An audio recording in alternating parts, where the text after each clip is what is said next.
Pero sabi, yun nga, kinakredit niyo yung mga teammates mo, but during nung time na nag-aabol yung Converge, ikaw yung tumira ng mga mabibigat na shots eh.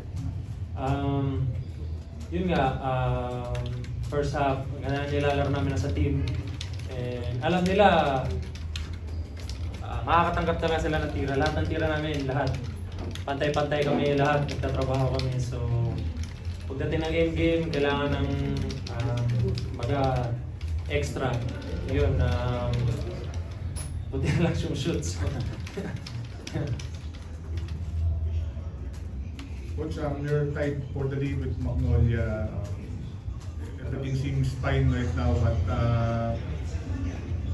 siguro ngayon, ang napol yun na, probably top 4. So, how do you see yung, may tinatarget pa kayong wins to get to that top 4? No, we're not targeting any wins. We're targeting ourselves. Paano kami naglalaro. Hindi yung we need to get to this win. Ang kailangan namin is mag-improve kami araw-araw.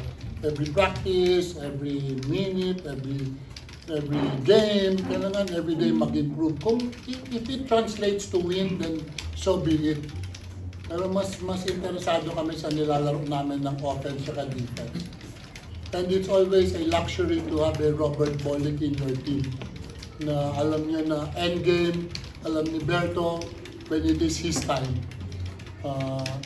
And it's just a luxury for a coach to have somebody like Berto na when it's nitty-gritty time, alam mong maaasahan mo si Berto to make the right decision and make the big shots.